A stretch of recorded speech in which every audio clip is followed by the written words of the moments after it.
আসসালামু আলাইকুম রহমতুল্লাহি ওবরাকাতুহ। আলহামদুলিল্লাহি ওয়াহদা ওয়াসসালাতু ওয়াসসালামু আলা মান লা নাবিয়্যা বা'দা ওয়া আলা আলিহি ওয়া সাহবিহি ওয়া মাওয়ালা। জাহিলিয়াতের আলামত সব কিছু জানার পরেও সে চিন্তা করে এটা যদি আমি মেনে নিই তাহলে আমার বাহ্যিক কিছু ক্ষতি হতে পারে। এটাও জাহিলিয়াতের আলামত। এরকম জাহালতের অনেকগুলো আলামত আছে। এই জাহালত এটা হলো এই অন্তরের রোগের একটা বড় কারণ।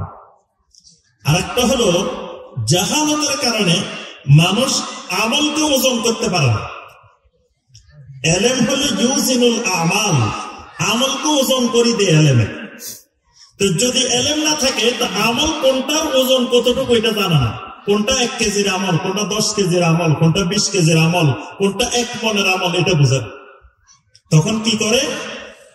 তখন ওই যে লুঙ্গি খুলি পাগড়ি বান্ধি ফেলে। এই কাহিনী জানেন তো? এটা পাগড়ির ফজিলত শুনছে এক ওয়াজে যাই, যদিও জাল হাদিস। তো ওয়াজ শুনি পরের দিন মসজিদে গেছে, পাগড়ি নেয় নাই। এখন চিন্তা করতেছে বিশাল ফজিলত তো আমার হাত ছাড়া হয়ে যাচ্ছে, পাগড়িটা আনতে মনে নেই। তখন আস্তে করে লুঙ্গি তো আছে, লুঙ্গি খুলি পাগড়ি বান্ধি ফেলছে। এখন যে তার সব গেছে, তার সলাতে শেষ, পাগড়ির ফজিলত করতে যায়, তার পুরা সলাতে বরবাদ। কিন্তু এলেম না থাকার কারণে, জাহালতের কারণে সে ওজন করতে পারে না কোনটার ওজন করতে। এলেমটা আমলকে ওজন করে দেয়। যদি এলেম না থাকে, জাহালত বিস্তার করে, তখন সে কোনটার কতটুকু ওজন এটা বুঝতে পারে না। কোনটা শিরক এটা বুঝতে পারে না, কোনটা বেদাত এটা বুঝতে পারে না। এটা না বোঝার কারণে আস্তে আস্তে তার অন্তরের ভিতরে রোগ তৈরি হতে থাকে। এই জন্য জাহালত রোগ, অন্তরের রোগের একটা বড় মাধ্যম। ফিতনা যখন ছড়িয়ে পড়ে, এই ফিতনাও মানুষের অন্তরে রোগ সৃষ্টি করে। এই জন্য নবী সাল্লাল্লাহু আলাইহি ওয়াসাল্লাম বলেন, বাদিরু বিল আমাল, ও আমার উম্মতেরা, দ্রুত গতিতে আমলের দিকে এগিয়ে আসো, আমলের সাথে লেগে যাও, আমলি জিন্দেগি গড়ে তোলো। কারণ অন্ধকার রাত্রির মতো একের পর এক মহা ফিতনা তোমাদের দিকে অচিরেই ধেয়ে আসবে, অচিরেই আসতে থাকবে। ইউসবিহুর রাজুলু মুমিনান ওয়া ইউমসি কাফিরান, সকাল বেলায় লোকটা মুমিন থাকবে, সন্ধ্যা বেলায় লোকটা কাফের হয়ে যাবে। সন্ধ্যা বেলায় লোকটা মুমিন থাকবে, সকাল বেলায় কাফের হয়ে যাবে। ইয়াবিউ দীনাহু বিআরাদিন মিনাদ দুনিয়া, দুনিয়ার সামান্য তুচ্ছ স্বার্থের বিনিময়ে লোকটা তার দ্বীনকে, ঈমানকে বিক্রি করে ফেলবে। তাহলে এই ফিতনা যখন বিস্তার ঘটবে, তখন যদি ফিতনা থেকে বাঁচার জন্য সে চেষ্টা না করে, ফিতনা মুক্ত থাকার চেষ্টা না করে, ওই ফিতনার কারণে অন্তরের ভিতরে, কলবের ভিতরে রোগ ঢুকে যাবে। এই জন্য ফিতনা তো শুবহাত, ফিতনা তো শাহওয়াত। ফিতনা বড় বড় ফিতনা দুই দিক থেকে আসে। একটা হলো শুবহাতের ফিতনা, আর একটা শাহওয়াতের ফিতনা। শুবহাতের ফিতনা কোনটা? সন্দেহের ফিতনা, সংশয়ের ফিতনা। যেমন এই যে কাদিয়ানীদের সংশয়বাদী ফিতনা, তারপরে আপনার ঈসাই মুসলিমের সংশয়বাদী ফিতনা, তারপরে এই যে হাদিস অস্বীকারীদের, মুনকিরিনে হাদিসের সংশয়বাদী ফিতনা, এরকম মুতাজিলাদের সংশয়বাদী ফিতনা, শিয়াদের বিভিন্ন ধরনের সংশয়বাদী ফিতনা। এগুলো হলো ফিতনাতু শুবহাত। আরেকটা হলো ফিতনাতু শাহওয়াত, শাহওয়াতের ফিতনা। দেখবেন দুনিয়ার জানা ব্যভিচার, অশ্লীলতাকে সহজলভ্য করার জন্য মিডিয়ার মাধ্যমে, বিভিন্ন মাধ্যমে আমাদের কাছে ফিতনা ছড়িয়ে দেওয়া হয়। রাত 12টার পরে মোবাইলে কথা বললে টাকা কামাই দেওয়া হয়। তারপরে কত রকমের প্রযুক্তি অশ্লীলতা ছড়ানোর জন্য চতুর্দিকে বিস্তার করে। এইগুলো এক এক ফিতনা। এই যে মোবাইল, এই মোবাইলও ভয়াবহ এক ফিতনা, ফিতনা তো শাহওয়াত। এক মোবাইলের ভিতরে আপনার কোটি কোটি ইবলিস এক জায়গায় অবস্থান করে। অর্থাৎ এটা দিয়েই কোনো ব্যক্তি চাইলে সেই জাহান্নামে যাওয়া তার জন্য সহজ করে নিতে পারে। তাহলে এই মোবাইলও একটা বড় ধরনের কি ফিতনা। তাহলে এই শাহওয়াতের ফিতনা, শুবহাতের ফিতনা যখন বিস্তার লাভ করে তখন অন্তরে রোগ তৈরি হয়। এরপরে আল্লাহ রাব্বুল আলামিনের জিকির থেকে গাফিল থাকা, অন্তরের মধ্যে যদি আল্লাহর জিকির না থাকে তাহলেও অন্তরের মধ্যে রোগ তৈরি হয়। এই কারণে আল্লাহ রাব্বুল আলামিন মুমিনদেরকে জানাই দিয়েছেন, আলা বিযিকরিল্লাহি তাতমাইন্নুল কুলুব, আল্লাহর জিকির দিয়ে অন্তরগুলোকে প্রশান্ত করে নাও। তোমার অন্তরটা মুতমাইন থাকবে, ইতমিনান থাকবে অন্তরের ভিতরে আল্লাহর জিকিরের মাধ্যমে। আল্লাহর জিকির যত বেশি থাকবে অন্তর তত সুস্থ থাকবে, এটা অন্তরের একটা বড় ওষুধ। কিন্তু আল্লাহর জিকিরবিহীন গাফেল জিন্দেগি যাপন করলে তখন অন্তরের মধ্যে রোগ তৈরি হয়। এরপরে ইত্তেবাউল হাওয়া, এটাও একটা অন্তরের রোগের মাধ্যম। হাওয়ার মানে মনে যা চায় তেমনি চলা, হাওয়ার অনুসরণ করা, এটা অন্তরের রোগের মাধ্যম। হারাম খাওয়া, হারাম খাবেন, হালাল উপার্জন না থাকবে অন্তরে রোগ তৈরি হবে, খালি রোগ সৃষ্টি হবে হারাম খাওয়ার মাধ্যমে। এরপরে চোখ যদি হেফাজতে না থাকে, দৃষ্টিকে যদি সংযত করা না হয়, দৃষ্টির সাথে অন্তরের সম্পর্ক আছে, চোখের সাথে অন্তরের কানেকশন আছে। চোখ যদি আল্লাহর ভয়ে কাঁদে, অন্তর, মানুষের অন্তরটা হাসতে শুরু করে। চোখ কাঁদলে, আসমান কাঁদলে জমিন হাসে। আসমান যত বেশি কাঁদে জমিন তত বেশি হাসে। আসমান থেকে দেখবেন মুষলধারে বৃষ্টি, তখন জমিন পেটে চৌচির হয়ে আছে, জমিন আবার সবুজ শ্যামল হয়ে জমিন হাসতে থাকে। আসমান কাঁদে, জমিন হাসে। ঠিক মানুষের এই চোখের সাথে কলবের সাথে গুরুত্বপূর্ণ সম্পর্ক আছে। চোখ যত বেশি আল্লাহর ভয়ে কাঁদবে, চোখ যত বেশি সংযত থাকবে, কলব তত বেশি সুস্থ থাকবে।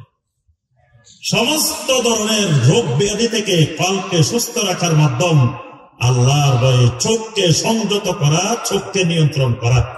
আল্লাহ রাসূল সাল্লাল্লাহু আলাইহি ওয়াসাল্লাম বলেন, সালাসাতুন লা তারা আয়ুনুহুমুন নার, তিন ব্যক্তির চোখ এমন আছে যেই চোখগুলো কোনোদিন জাহান্নাম দেখবে না। সুবহানাল্লাহ। তিনটা চোখ এমন আছে যেই চোখ কোনোদিন জাহান্নাম দেখবে না। এক নম্বর হলো হারাসাত ফি সাবিলিল্লাহ, যেই চোখটা আল্লাহর রাস্তায় বিনিদ্র রাত্রে যাপন করেছে, মুজাহিদিনদের অস্ত্র পাহারা দিছে, রাত্রে ঘুমায় নাই, মুজাহিদিনেরা ঘুমাইছে, সে মুজাহিদিনদেরকে রাত্রে জাগ্রত থেকে পাহারা দিছে, ইসলামের রাষ্ট্রের সীমান্ত পাহারা দিছে। আল্লাহর রাস্তায় যে চোখটা বিনিদ্র রজনী যাপন করবে, এই চোখ জাহান্নাম দেখবে না। ওয়া বাকাত মিন খাশিয়াতিল্লাহ, আল্লাহর ভয়ে যে চোখটা কাঁদবে, যে চোখে পানি আসবে, ওই চোখটাও জাহান্নাম দেখবে না। আরেকটা হলো ওয়াকাফাত আন মাহারিমিল্লাহ, আল্লাহ যেদিকে তাকাইতে মানা করছেন, যেই দিকে তাকাইতে নিষেধ করছেন, ওই নিষিদ্ধ জিনিস থেকে চোখটাকে কন্ট্রোল করেছে, নিয়ন্ত্রণ করেছে, এই চোখটাও জাহান্নামের আগুন দেখবে না। তাহলে পর্নোগ্রাফি দেখতে আল্লাহ নিষেধ করছেন, এই যেই চোখ পর্নোগ্রাফি দেখবে না, যেই চোখ বেগানা নারীর দিকে তাকাবে না, যেই লোক হারাম জিনিসের দিকে তাকাবে না, এই চোখটা জাহান্নামের আগুন দেখবে না। সুবহানাল্লাহ। তাহলে এই চোখ যদি কন্ট্রোলে না থাকে অন্তরে রোগ তৈরি হবে। এজন্য আল্লাহ পাক নারীদেরকে বলছেন, ও নারীরা শোনো, খবরদার, ফালা তাখদা'না বিল কওল, কথা বলার সময় নরম সুরে, মিহি সুরে, মিষ্টি সুরে কথা বলিও না। বললে কি হবে? ফায়াতমা আল্লাযী ফি কলবিহি মারাদুন, যেই মানুষগুলোর অন্তরে রোগ আছে তাদের রোগ আরো বাড়ি যাবে। তাহলে এই নারীরা যখন মিষ্টি সুরে গান গাইবে, মিষ্টি সুরে কোরআন তেলাওয়াত করবে, মিষ্টি সুরে ইসলামী সঙ্গীত গাইবো, এখন তো নারী বক্তা আওয়াজও করে, পুরুষদের সামনে আওয়াজ করে। নারী বক্তার মহা ফিতনা, বর্তমানে বড় ফিতনা, যখন নারী বক্তারও এখন পুরুষদের মজলিসে নাকি ওয়াজ করে, আবার এগুলো ফেসবুকে দে, ইন্টারনেটে দিয়ে দে। এই যে নারীর কণ্ঠকে আল্লাহ পাক বলছেন, তোমরা মিহি করিও না, নরম সুরে কথা বলিও না পুরুষদের সাথে, বললে রোগ বাড়ি যাবে। তাহলে বোঝা গেল যে এই চোখ যদি কন্ট্রোলে না থাকে তাহলে আমার রোগ নিয়ন্ত্রণে থাকবে না। এবার আসেন সর্বশেষ, রোগ হয়ে গেলে চিকিৎসা কেমনি করতে হবে? 1 নম্বর চিকিৎসা অন্তরের রোগ দূর করার, সেটা হলো কোরআনে কারিমের সাথে সম্পর্ক বাড়াইতে হবে। আল্লাহর কালামের সাথে সম্পর্ক বাড়াইতে হবে, কারণ আল্লাহর কালামটা হলো সব রোগের ওষুধ। ওয়ানুনাজ্জিলু মিনাল কোরআনি মা হুয়া শিফাউন ওয়া রাহমাতুল লিল মুমিনিন। আল্লাহ রাব্বুল আলামিন বলেন, আমি কোরআনে কারীমকে নাজিল করেছি এমন ভাবে এটা শিফাউন, এটা মুমিনদের জন্য শিফা। কিসের শিফা? শিফাউল লিমা ফিস সুদূর, অন্তরের ভিতরে যত রকমের রোগ আছে সমস্ত রোগের শিফা। এটার আবার আমাদের দেশের শিফা বানাইছে তাবিজ দিয়ে, তাবিজ দেওয়ার কয় কোরআন শিফা। তো কোরআনে কারীমকে আল্লাহ রাসূল সাল্লাল্লাহু আলাইহি ওয়াসাল্লাম তাবিজ দেওয়ার কাজে ব্যবহার করেন নাই, এটা তাবিজের জন্য নাজিল হয় নাই। কোরআনে কারীমের এক আয়াত আর এক আয়াতের ব্যাখ্যা। এখানে আল্লাহ পাক বলেছেন শিফা ওয়া রাহমাতুল লিল মুমিনিন, অন্য আয়াতে বলে দিয়েছেন শিফাউল লিমা ফিস সুদূর, অর্থাৎ এটা অন্তরের ভিতরে যত রকমের রোগ আছে অন্তরের সমস্ত রোগের শিফা কোরআনে কারীম। এই কারণে কোরআনে কারীম যত বেশি তেলাওয়াত করবেন, কোরআনে কারীম যত বেশি বুঝবেন, কোরআনে কারীম যত বেশি তাফসীর পড়বেন, তাফসীর শুনবেন, কোরআনে কারীমের আমল যত বেশি করবেন, অন্তর তত বেশি রোগ মুক্ত হবে, সুস্থ হয়ে যাবে। এই কারণে বেশি বেশি কোরআনে কারীম তেলাওয়াত করতে হবে। এখন ঘরগুলোতে কোরআন তেলাওয়াত বন্ধ হয়ে গেছে। সকালবেলা দেখবেন পুরা গ্রাম হাটে দেখবেন ঘরের থেকে কোরআনে কারীমের তেলাওয়াত বাসি আসে না। আগে ছোটবেলায় আপনারাও দেখেছেন, মুরব্বীরাও দেখেছেন, সবাই দেখছেন, সকালবেলা যদি এখান থেকে গ্রামে দিয়ে একটু হাঁটতেন ফজরের পরে, প্রত্যেক ঘরের ভিতর থেকে কোরআনে কারীমের তেলাওয়াত বাহিরে আসতো। মুরব্বীরাও তেলাওয়াত করতো, বাচ্চারাও তেলাওয়াত করতো, মহিলারাও তেলাওয়াত করতো। এখন মুরব্বীও ঘুমায়, বাচ্চাও ঘুমায়, বাচ্চার মাও ঘুমায়, সব ঘুমায়। সকালবেলা ফজর পড়তেই কষ্ট হয়, কি কোরআন তেলাওয়াত করবো এখন? কারণ তার ঘুমাইতে ঘুমাইতে রাতে 2টা-3টা পর্যন্ত তার মোবাইল দেখতে হয়েছে, টেলিভিশন দেখতে হয়েছে, কত কিছু দেখা লাগছে তার। তাহলে কোরআনে কারীমের সাথে সম্পর্ক বাড়াইলে অন্তরের সব রোগের শিফা কোরআনের মধ্যে আছে। এই কারণে অন্তরের সুস্থতার জন্য কোরআনে কারীমের তেলাওয়াত, কোরআনে কারীমের সাথে সম্পর্ক গভীর করা। আল্লাহ রাব্বুল আলামিন বলেন, কিতাবুন আনজালনাহু ইলাইকা মুবারাকুন, এমন একটা কিতাব তোমাদের উপরে নাজিল করছি যেটা মোবারক, বরকতওয়ালা কিতাব। এটা ধরলে বরকত, শুনলে বরকত, তেলাওয়াতে বরকত, আমলে বরকত, সব কিছুর মধ্যে বরকত। এটা যেই জাতি ধরবে ওই জাতির উপরে আল্লাহ রাব্বুল আলামিন বরকত নাজিল করবেন। সুবহানাল্লাহ। তাহলে অন্তরের রোগের 1 নম্বর শিফা কোথায়? কোরআনে কারীম। 2 নম্বর শিফা আল্লাহ রাব্বুল আলামিনের সাথে মহব্বত বাড়াইতে হবে। আল্লাহর সাথে মহব্বত যত বাড়বে তত অন্তরের রোগগুলা চলে যাবে। ওয়াল্লাযীনা আমানু আশাদ্দু হুব্বান লিল্লাহ, যারা ঈমানদার তারা সবচেয়ে বেশি ভালোবাসে, মহব্বত করে আল্লাহ রাব্বুল আলামিনকে।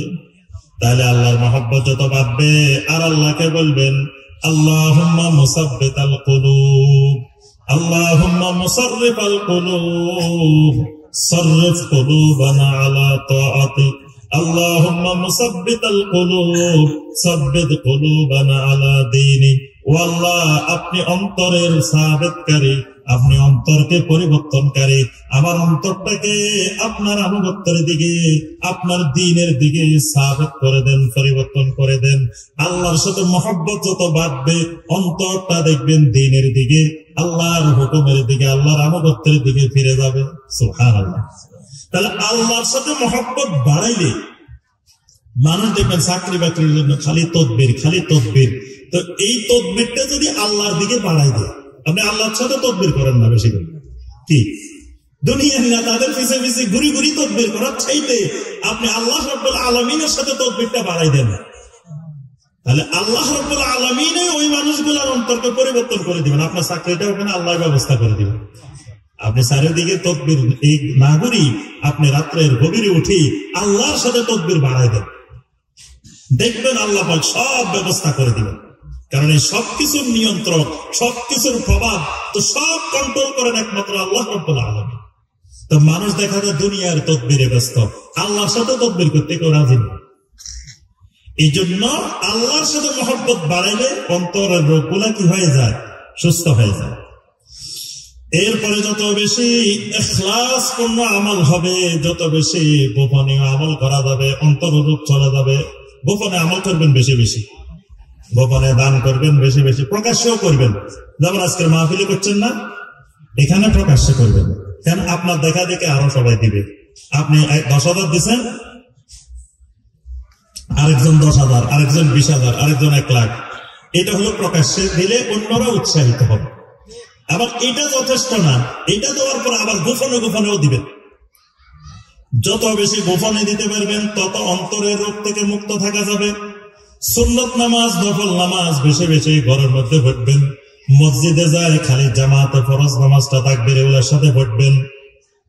মসজিদে সবার সামনে বেশি বেশি নফল ইবাদত দরকার না, নফল ইবাদত গোপনে গোপনে করেন বেশি বেশি, আর ফরজটা প্রকাশ্যে করেন। এইভাবে গোপনে গোপনে সিয়াম পালন করেন। আবার নফল রোজা রাখছে সোমবারে, বৃহস্পতিবারে, যেখানে যায় না ভাই আমি খাবো না, আপনারা খান, আমি রোজা রাখছি, সবাই বলি না। আপনি বেশি প্রচার করার দরকার কি? যত মানুষকে না জানানো যায় তত গোপনে গোপনে খালি আমল করেন। দেখবেন এই গোপন ইবাদত, গোপন আমল, এইগুলো ইখলাস বৃদ্ধি করবে। আর ইখলাস যত বাড়বে তত দেখবেন যে অন্তরের রোগ সুস্থ হয়ে যাবে। এরপরে সুন্নতের ইত্তেবা বাড়াই দেন। সুন্নতের ইত্তেবা যত বেশি করব তত বেশি অন্তর সুস্থ হয়ে যাবে। কারণ আল্লাহ রাসূল সাল্লাল্লাহু আলাইহি ওয়াসাল্লামের প্রত্যেকটা সুন্নত এক একটা বড় ওষুধ, বড় চিকিৎসা। প্রত্যেকটা সুন্নতের ভিতরে মেডিসিন। সেই মেডিসিন রুহের মেডিসিন, সেই মেডিসিন ব্রেনের মেডিসিন, সেই মেডিসিন শরীরের সবকিছুর মেডিসিন, সেই মেডিসিন আমার আপনার আমালের মেডিসিন, তাকওয়ার মেডিসিন। সুন্নত যত বাড়বে, সুন্নতের আমল যত বাড়বে তত অন্তরের রোগ সব সুস্থ হয়ে যাবে। বেশি বেশি করে আল্লাহর জিকির করেন, আল্লাহর জিকির বাড়াতে হবে। যেখানে যে অবস্থায় আছেন, সুবহানাল্লাহি ওয়া বিহামদিহি সুবহানাল্লাহিল আযীম, শুধু জপতে থাকেন সুবহানাল্লাহ সুবহানাল্লাহ সুবহানাল্লাহ, আলহামদুলিল্লাহ আলহামদুলিল্লাহ আলহামদুলিল্লাহ, আল্লাহু আকবার আল্লাহু আকবার আল্লাহু আকবার, লা ইলাহা ইল্লাল্লাহ লা ইলাহা ইল্লাল্লাহ লা ইলাহা ইল্লাল্লাহ, আস্তাগফিরুল্লাহ ওয়া আতুবু ইলাইহি আস্তাগফিরুল্লাহ ওয়া আতুবু ইলাইহি। সৌদি আরবে দেখছেন না, কিছু দূর পর পর রাস্তার মধ্যে, রাস্তার পাশে দিয়ে লেখা থাকে সুবহানাল্লাহ সুবহানাল্লাহি ওয়া বিহামদিহি। কিছু দূর গেলে দেখবেন লেখা আছে আল্লাহুম্মা সাল্লি আলা মুহাম্মদ, লেখা আছে আলহামদুলিল্লাহ, লেখা আছে আল্লাহু আকবার, লেখা আছে আস্তাগফিরুল্লাহ, লেখা আছে না? কেন? যে জিকির গুলো স্মরণ করাই দেওয়া হয়, যে তোমরা এটা দেখে দেখে খালি জিকির করতে থাকো। এই আল্লাহর জিকির যত বেশি হবে তত অন্তর সুস্থ হয়, অন্তরের রোগগুলো সব চলে যাবে। কিয়ামুল লাইল বাড়াইতে হবে। কিয়ামুল লাইল রাত্রে বেলায় উঠে ইবাদত করার অভ্যাস করতে হবে, তাহলে দেখবেন অন্তরের রোগ চলে যাবে। বেশি বেশি সাদাকা করবেন।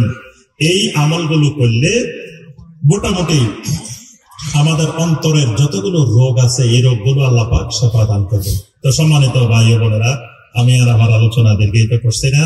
তো আমাদের সবাইরই, আমি আপনি সহ সবারই অন্তরের রোগ আছে, কম আর বেশি সবার আছে।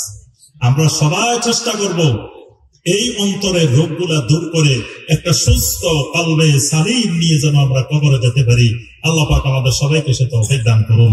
আল্লাহ রাব্বুল আলামিন আমাদেরকে কলবে সালিম নিয়ে কবরে যাওয়ার তৌফিক দিন। তাওহীদের উপরে ইস্তেকামত থাকার আল্লাহ পাক আমাদেরকে তৌফিক দান করুন। আল্লাহ পাক আজকের এই মাহফিলকে কবুল ও মঞ্জুর করে নিন। আমিন ইয়া রাব্বাল আলামিন। আসসালামু আলাইকুম ওয়া রাহমাতুল্লাহি ওয়া বারাকাতুহু।